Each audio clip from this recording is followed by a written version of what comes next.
Di sini ku dibentuk jadi pribadi beriman dan berkarakter sesuai firman Tuhan. Di sini ku dididik menjadi orang yang tangguh berprestasi untuk menjadi terang. IPK membimbingku menjadi penerus bangsa. IPK mengajarku bersama Tuhan hadapi masa depan. Sekolah iman, pengharapan dan kasih, jadikan kami pribadi penuh kasih. Mari kita bangun Indonesia bersama IPK. Kita pasti bisa. Sekolah Kristen IPK adalah lembaga pendidikan Kristen berkualitas yang telah menghasilkan siswa-siswi yang cakap dalam ilmu, berkarakter Kristiani, bahkan berprestasi baik di tingkat nasional maupun internasional. Sekolah Kristen IPK memiliki moto yaitu Better Education in Science and Truth yang disingkat menjadi BEST. Moto ini didasarkan atas filosofi pendidikan Kristen yang kami terapkan, yaitu pendidikan yang integratif antara iman dan ilmu. Pengetahuan dan iman adalah kesatuan yang tidak dapat dipisahkan, karena berasal dari sumber yang sama, yaitu Tuhan Sang Pencipta. Kami ingin setiap siswa-siswi dididik bukan hanya memahami pengetahuan, namun juga memahami kegunaan dan penggunaan pengetahuan tersebut sesuai dengan kebenaran firman Tuhan. Misi Sekolah Kristen IPK adalah mendidik siswa secara utuh berlandaskan nilai Kristiani. Visi kami adalah menjadi lembaga pendidikan Kristen unggulan yang menyatakan Kristus sebagai sumber hikmat dan pengetahuan. Lokasi Sekolah Kristen IPK. Berdirinya Sekolah Kristen IPK dimulai dari visi Pendeta Dr. William Ho dan Majelis Gereja Kristus Jemaat Mangga Besar.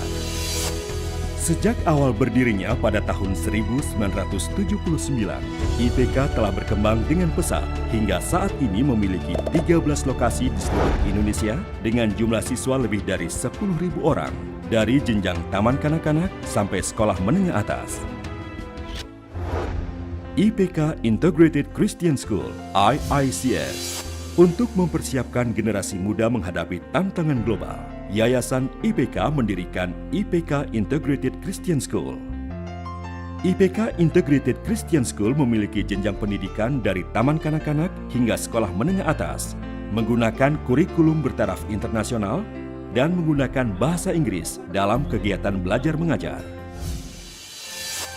IPK Counseling Center untuk melengkapi pelayanan sekolah Kristen IPK dengan menjawab kebutuhan masyarakat terkait permasalahan seputar pendidikan anak, parenting, dan masalah keluarga, Yayasan IPK mendirikan IPK Counseling Center.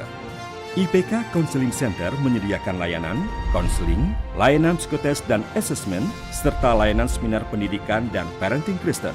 Semua ini dilayani oleh tenaga ahli yang berkualitas. Prestasi siswa IPK.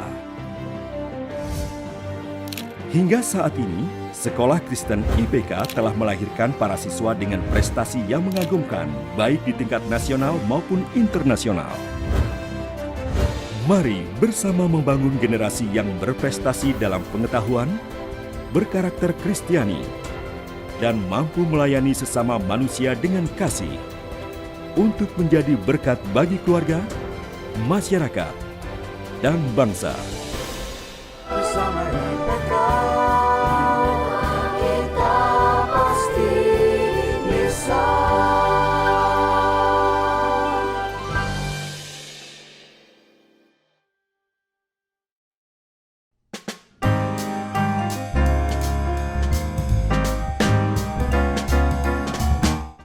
Selamat pagi Bapak Ibu, dimanapun Bapak Ibu berada.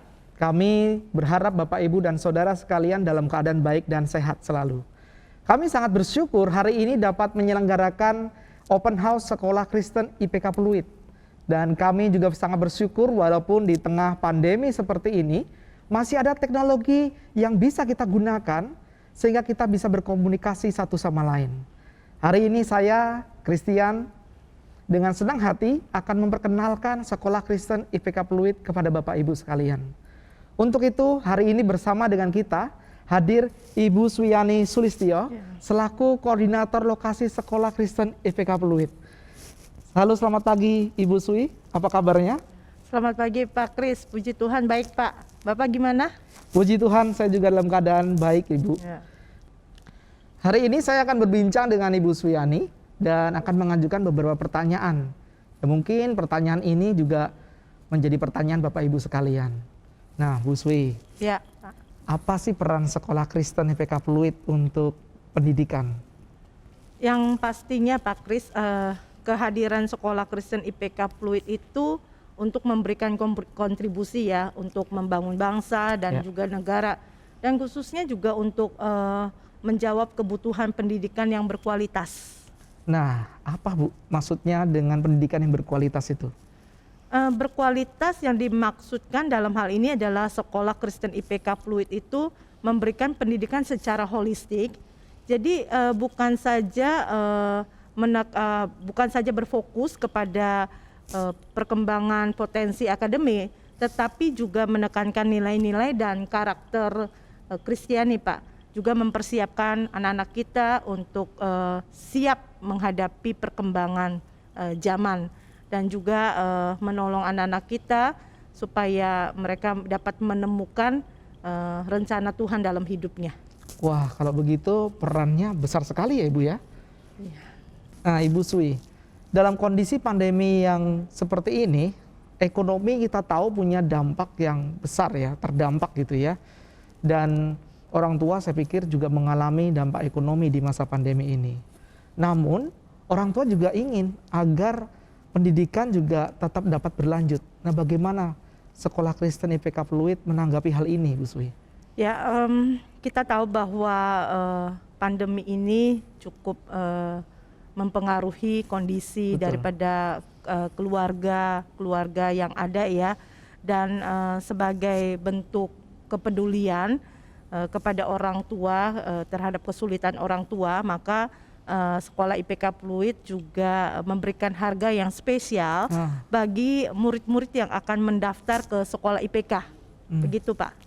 Berarti ada harga khusus ya Bu ya di IPK Special Week ini?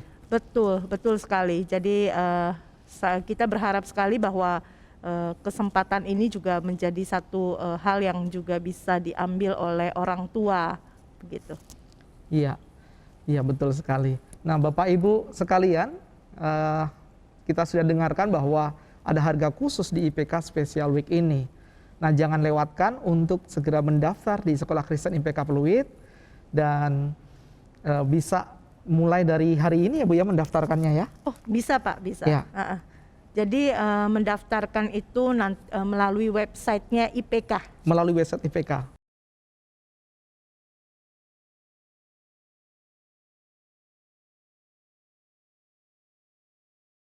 Ya, terima kasih Bu Swi untuk waktunya hari ini kita bisa berbincang-bincang mengenai Sekolah Kristen IPK Pluit. Terima kasih juga Pak Kris.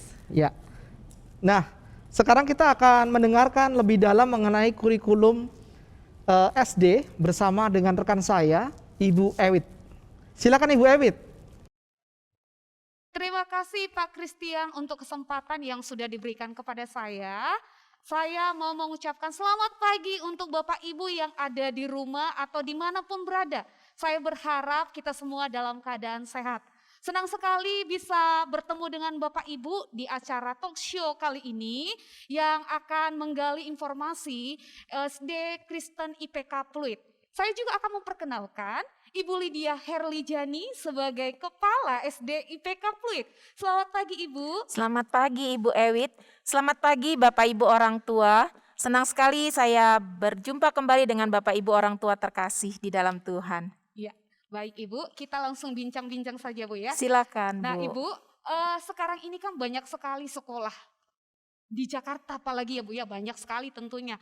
Memilih sekolah itu adalah pilihan yang penting untuk orang tua. Kenapa? Itu untuk tujuan pendidikan anak-anak, membentuk karakter mereka dan untuk masa depan mereka. Jadi yang menjadi pertanyaannya Bu, apa yang membedakan sekolah IPK ini dengan sekolah yang lain? Ya, benar sekali Ibu Ewit. Hari-hari ini pasti orang tua yang ada di rumah juga sudah mulai berpikir-pikir, sekolah seperti apa sih yang akan saya pilih untuk putra-putri saya. Nah, Bapak Ibu, sesuai dengan misinya, IPK memiliki misi yaitu mendidik siswa secara utuh berlandaskan nilai Kristiani. Nah, misi ini bukan semata-mata hanya tulisan semata, tetapi ini juga yang akan kami lakukan di dalam proses mendidik anak-anak yang ada di IPK. Kenapa? Karena sedari dini kami akan memperkenalkan anak-anak kepada pencipta mereka, khususnya yaitu Tuhan Yesus, Bu Ewit. Jadi memang ketika mereka masuk ke sekolah IPK, hal pertama yang perlu kita ajarkan atau kami perkenalkan kepada anak-anak bukan cuma ilmunya dalam tanda petik, tetapi justru kami memperkenalkan anak-anak kepada Tuhan. Itu Bu. Ya, baik Ibu. Apa alasan penting mengapa anak-anak itu harus mengenal penciptanya? Nah, ini yang kita juga perlu ingat, bahwa anak-anak perlu menyadari bahwa keberadaan mereka di dunia ini tentu bukan terjadi secara kebetulan.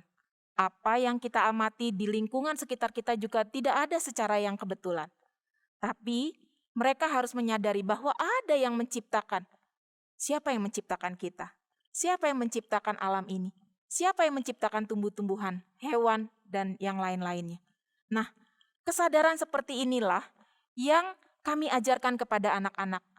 Ini akan menjadi satu hal yang penting karena ini menjadi pondasi anak-anak ketika nanti mereka memandang segala sesuatu yang mereka pelajari di dalam pembelajaran mereka nantinya di sekolah.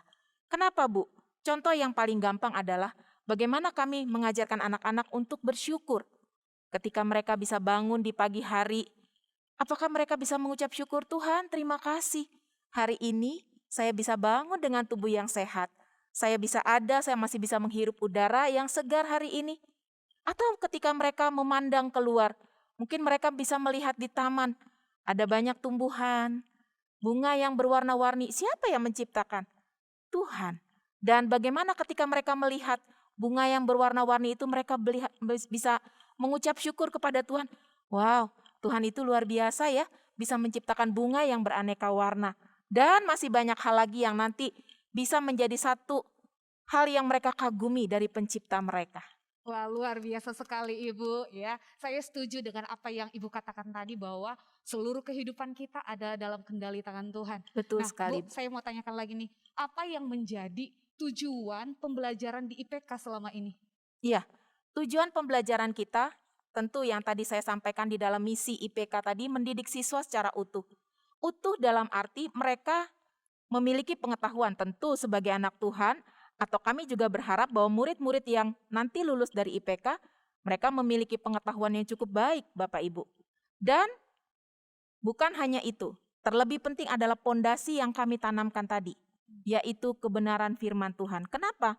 Karena ketika mereka diperkenalkan kepada firman Tuhan sebagai landasan kebenaran, maka itu akan menjadi satu pondasi yang penting di dalam kehidupan seorang anak. Bagaimana nantinya mereka berbuat atau mereka berkata-kata atau ketika mereka berinteraksi dengan orang-orang di sekitar mereka. Contoh yang paling mudah, salah satu nilai yang diajarkan di IPK adalah integritas. Nah, di mana anak-anak harus memiliki jati diri yang baik, Bu.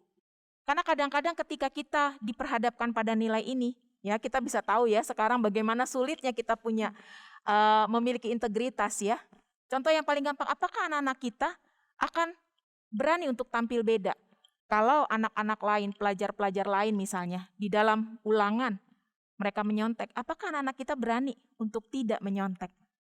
Atau ketika mereka melakukan satu kesalahan, apakah mereka dengan berani jujur mengakui bahwa mereka salah? Nah ini penting sekali Bu, karena nanti di dalam kehidupan mereka kelak ketika mereka sudah besar, mereka sudah dewasa, mereka akan ada di sosialisasi di masyarakat. Ini menjadi satu nilai yang penting. Walaupun seringkali ketika kita punya nilai-nilai yang baik, nilai-nilai yang benar, kita akan berbenturan dengan nilai-nilai yang ada selama ini di sekitar kita. Nah ini yang penting untuk kita tanamkan bahwa mereka harus berani untuk punya jati diri di dalam Tuhan. Ya, punya satu hal yang berbeda dalam tanda petik. Apakah sebagai anak Tuhan kita memiliki keistimewaan bahwa kita mampu menunjukkan diri kita sebagai anak Tuhan. Walaupun itu berarti kita akan sedikit berbeda atau bahkan kita berbeda sama sekali dengan dunia ini. Ya, baik Ibu untuk penjelasannya. Bu, tadi Ibu katakan bahwa salah satu tujuan pembelajaran di IPK itu adalah membentuk murid pondasinya supaya kuat di atas dasar firman Tuhan. Dan salah satunya adalah budaya IPK juga, integritas, supaya berbeda dengan yang lain. Nah Bu, sekarang ini kan masa pandemi udah 2 tahun ya Bu ya. Betul. Bagaimana nih IPK ya menyikapi pembelajaran di masa pandemi ini Bu? Nah, itu pertanyaan menarik ya, karena 2 tahun ini seperti yang sudah kita alami bersama ya Bapak Ibu, kita ini ada di dalam situasi pandemi. Tapi kami sangat bersyukur. Kenapa? Karena di sekolah IPK dalam 1 tahun sebelum pandemi ini dimulai, ya kita ingat pandemi kita mulai pada bulan Maret 2020 ya Bu Eyut ya. Betul sekali Bu. Dan tetapi 1 tahun sebelum masa pandemi ini dimulai, sekolah IPK sudah mulai mempersiapkan guru-guru, memperlengkapi guru-guru dengan sarana prasarana pembelajaran. Kemudian guru-guru juga sudah mulai dilatih untuk mengembangkan setiap kompetensi-kompetensi yang ada. Ya, ada berbagai macam pelatihan yang diberikan kepada setiap guru. Sehingga ketika masa pandemi ini dimulai dan ketika sekolah harus dilakukan secara daring, maka para guru sudah lebih siap Bu Ewit. Ya. Para guru sudah bisa menggunakan semua sarana yang ada, setiap kompetensi-kompetensi yang sudah dilatihkan sebelumnya, itu bisa dipergunakan untuk memberikan pembelajaran kepada anak-anak secara lebih efektif dan efisien. Dan anak-anak bisa mendapatkan pembelajaran secara maksimal. Jadi saya pikir tidak ada yang berkurang dari sebelum masa pandemi dan ketika pandemi gitu ya, karena guru-guru sudah dipersiapkan sebelumnya. Sehingga apa yang diterima oleh anak-anak di dalam kelas mereka dalam pembelajaran dalam keseharian, tentu itu sudah diberikan sebaik mungkin oleh para guru. Ya, baik Ibu. Nah Bu, untuk menggali setiap potensi anak nih ya di IPK, apa yang dipelajari oleh anak-anak untuk mengembangkan potensi mereka? Ya, baik Bu. Terima kasih untuk pertanyaannya. Kita tahu ya Bapak Ibu, bahwa setiap anak itu diberikan anugerah dari Tuhan ya untuk mereka memiliki sebuah talenta atau bahkan mungkin berbagai macam talenta ya. Karena anak-anak kita pasti talentanya tidak cuma satu, saya pikir ya, ada banyak talenta yang Tuhan percayakan bagi setiap anak-anak kita. Nah, sebagai bagian dari proses pendidikan, maka IPK juga menyediakan sarana-sarana untuk anak-anak bisa mengembangkan semua potensinya, yaitu salah satunya lewat kegiatan ekstrakurikuler. Kita punya banyak kegiatan ekstrakurikuler Bu Ewit, ya. Bahkan tahun ini saja kita membuka 15 jenis kegiatan ekstrakurikuler yang bisa dipilih oleh anak-anak sesuai dengan minat dan bakatnya. Dan anak-anak bisa belajar dari sana untuk menumbuhkan atau mengembangkan setiap potensi dirinya. Dan yang terlebih penting, bukan sekedar anak-anak itu belajar setiap kemampuan ini saja, tapi terlebih mereka harus mampu menggunakan setiap potensi ini untuk kemuliaan Tuhan. Contoh yang paling gampang adalah misal, mereka bisa berlatih vokal misalnya ya. Dan ketika mereka sudah bisa bernyanyi dengan baik, mereka sudah bisa melakukan dengan teknik yang baik dan benar, maka mereka bisa pergunakan itu ketika mereka bernyanyi buat Tuhan. Mereka bisa melayani di gereja misalnya. Nah itu kan salah satu hal yang kita harus kembalikan semuanya untuk kemuliaan Tuhan. Ya, oke, baik Ibu untuk penjelasannya. Pertanyaan berikutnya Bu, kurikulum yang seperti apa yang digunakan di sekolah IPK ini? Ya, tentu saja karena tadi sesuai dengan misinya IPK ya Bu ya. Kita ini kan mau mendidik siswa secara utuh. Tadi saya katakan bahwa setiap proses pembelajaran atau setiap mata pelajaran yang diajarkan di sekolah tentu harus diintegrasikan dengan prinsip-prinsip firman Tuhan. Maka kurikulum kita yang disusun oleh sekolah pun harus memuat nilai-nilai kekristenan atau nilai-nilai Kristiani itu Bu. Jadi setiap guru harus diyakinkan bahwa mereka akan mengajarkan setiap konten atau materi-materi pembelajaran itu juga diintegrasikan dengan prinsip-prinsip Alkitab. Oke, Bu. Pertanyaan berikutnya, kalau demikian Bu, bagaimana nih dengan pengembangan kompetensi dari setiap anak selain dalam hal akademisnya Bu? Boleh dijelaskan lagi Bu? Ya, pengembangan kompetensi dari setiap anak yang kita kembangkan bukan hanya secara akademis, tadi Ibu juga sempat mengatakan ya, tapi kita juga mengembangkan karakter-karakter ya, kita juga mengembangkan kerohanian anak-anak, karena karakter ini menjadi salah satu bagian penting dalam diri seorang anak ya. Karena ini yang akan terus mereka bawa ketika nanti mereka menjadi dewasa dan ketika mereka ada di tengah-tengah masyarakat. Dan juga bagaimana kita membekali anak-anak tadi dengan prinsip-prinsip firman Tuhan. Ya, makanya kenapa kegiatan pembinaan kerohanian yang ada di sekolah itu sangat kita perhatikan ya. Baik itu setiap harinya, bahkan setiap minggunya ya. Setiap hari anak-anak akan renungan pagi dibimbing oleh para guru. Dan juga setiap minggu mereka mengikuti ibadah di sekolah. Ya, oke Bu. Berarti anak-anak ini benar-benar dikembangkan secara holistik ya Bu ya? Iya, betul sekali Bu Oke, Ewi. Bu Lydia. Nih pertanyaannya lagi nih. Dalam sebuah proses pendidikan itu tentu saja tidak lepas dari peran orang tua. Nah, bagaimana nih peran sekolah dengan peran orang tua dalam proses pendidikan? Iya, di dalam proses pendidikan Bu Ewi kita tahu ada 3 komponen yang tidak boleh kita lupakan. Yang pertama Tuhan, yang kedua adalah orang tua, dan yang ketiga adalah sekolah atau guru. Ya, nah Bu Ewi, ketika Tuhan mengaruniakan anak di tengah-tengah keluarga, sebenarnya itu adalah mandat yang Tuhan berikan kepada orang tua untuk mendidik anak ini. Jadi ketika anak itu diberikan di tengah-tengah keluarga, mandat pertama yang Tuhan berikan kepada orang tua adalah bagaimana dia harus mendidik anak ini di dalam takut akan Tuhan. Nah, oleh karena itu, sebagai orang tua, jangan lupa, dia adalah pendidik yang utama dan terutama dalam diri seorang anak. Namun, dengan perjalanan waktu, tentu orang tua tidak bisa melakukannya seorang diri.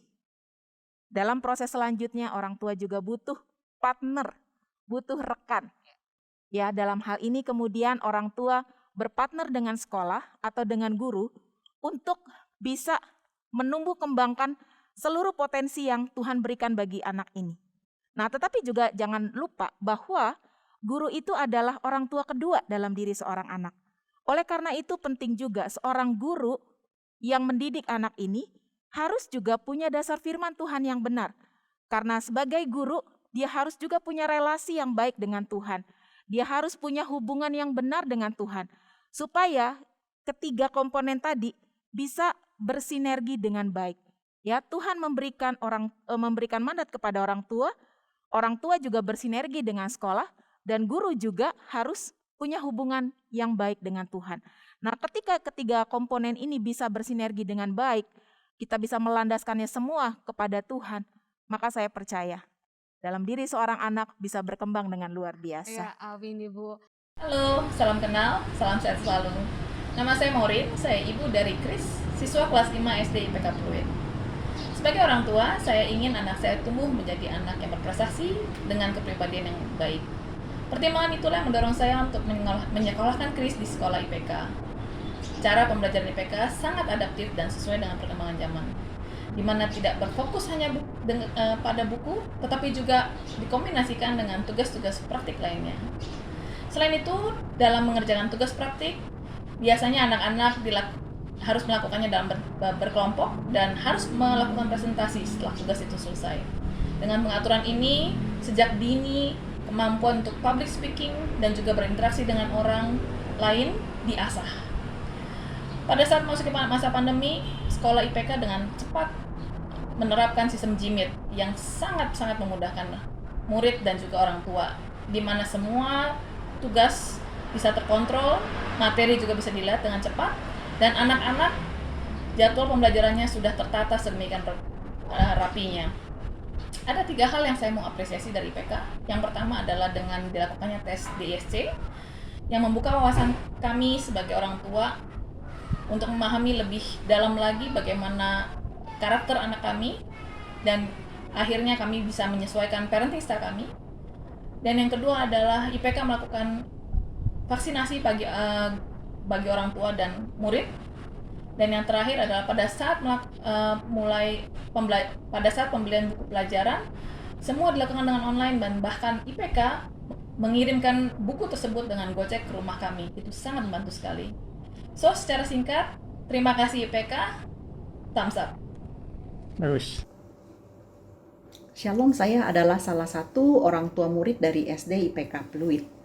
Menurut saya hal-hal yang berkesan selama anak saya bersekolah di IPK itu salah satunya adalah morning devotion yang selalu mereka lakukan setiap pagi.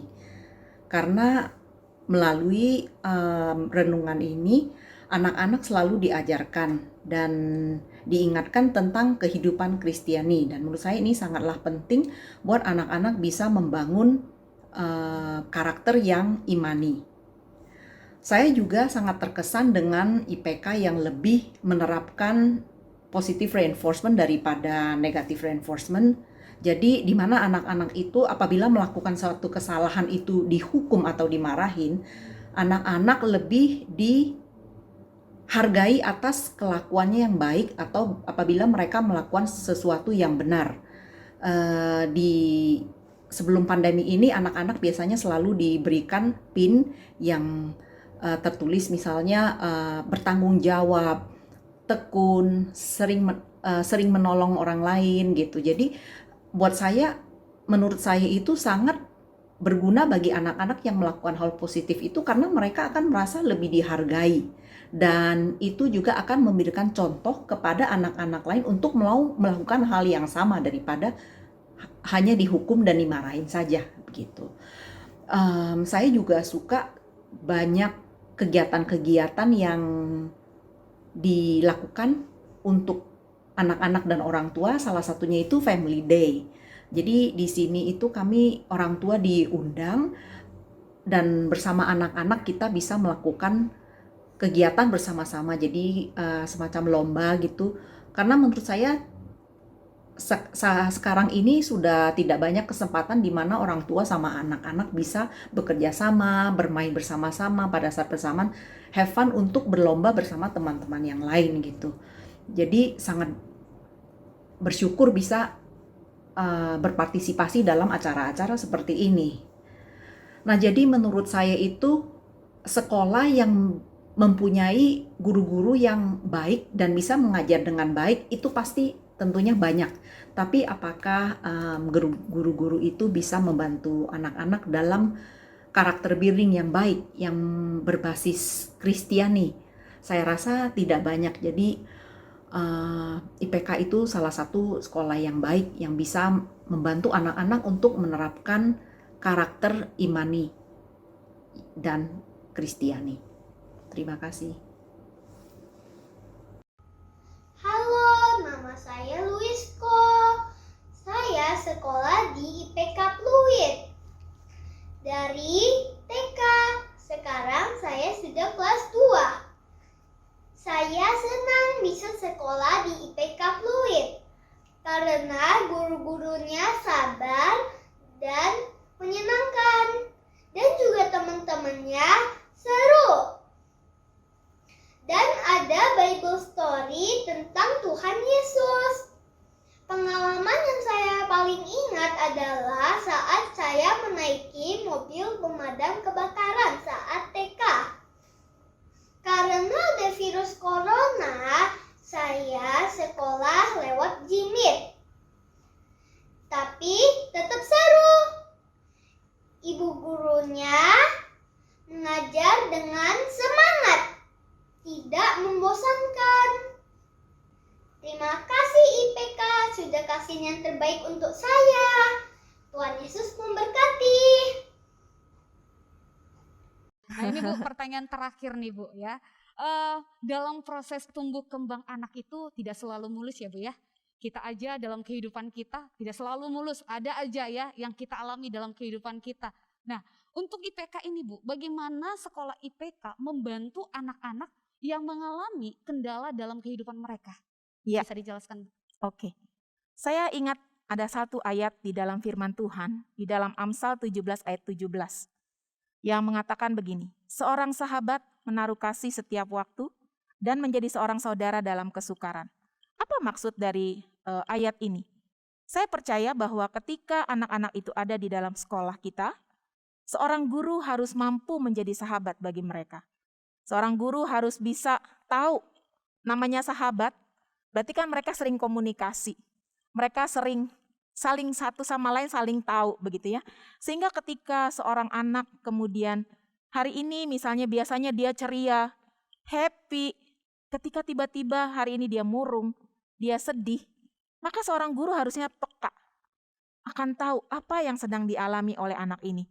Dan ketika kita tahu apa yang dialami oleh anak ini, maka seorang guru sebagai sahabat anak ini bisa menolong, bisa membantu anak ini bisa keluar dari kesulitannya, atau bisa mencarikan solusi. Dengan cara apa? Bukan cuma dengan sekedar kata-kata, tapi yang terlebih penting tadi, hubungan guru dengan Tuhan juga harus benar. Jadi bisa mendoakan, ya, bisa mengajaknya berdoa bersama, sehingga apa yang mereka alami dapat diselesaikan dengan pertolongan Tuhan. Amin. Ibu Lydia, terima kasih Bu sudah mau sharing. Pastinya apa yang sudah dijelaskan, yang sudah disampaikan oleh Ibu Lydia sangat bermanfaat, sangat berguna untuk kita, untuk orang tua yang ada di rumah atau yang dimanapun berada. Bapak Ibu, tadi kita sudah mendengarkan penjelasan dari Ibu Lydia ya tentang misi dan keunggulan sekolah IPK. Salah satu tujuannya tadi adalah membentuk anak-anak supaya memiliki fondasi yang kuat di atas dasar firman Tuhan dan memiliki integritas untuk menghadapi tantangan globalisasi yang semakin canggih. Karena kita lihat sekarang ini Bapak Ibu, banyak masyarakat atau anak-anak kita yang tidak siap menghadapi kemajuan teknologi bahkan budaya dari luar. Kenapa? Karena itu adalah pengetahuan yang tidak cukup luas dan fondasinya kurang kuat.